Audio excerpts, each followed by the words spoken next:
嗱，各位觀眾、各位網友，話説咧頭先咧，睇一段咧關於割韭菜嘅影片咧，係十分之搞笑嘅。想嚟講段片咧係與大相關嘅，令我諗起真係正所謂啊，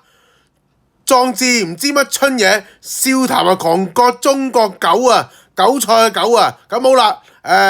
或者咁樣講啦，當中嘅片段就話啦，你要咧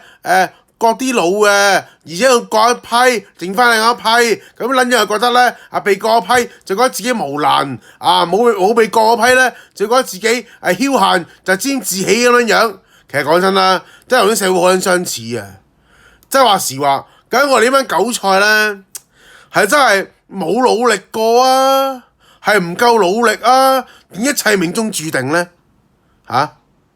即係基本上有啲嘢嚟講係無論點樣努力都係難以做得到噶嘛。好似你想要靚仔佬，好似Anson Lo 阿教主咁樣樣嘅大佬，除非整到佢咁嘅樣嘅啫，唔係點可以去好似佢咁嘅樣嘅啫？或者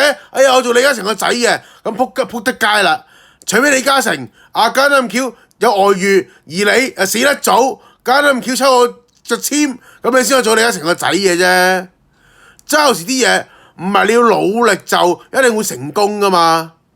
反之亦然，有啲嘢唔識靠努力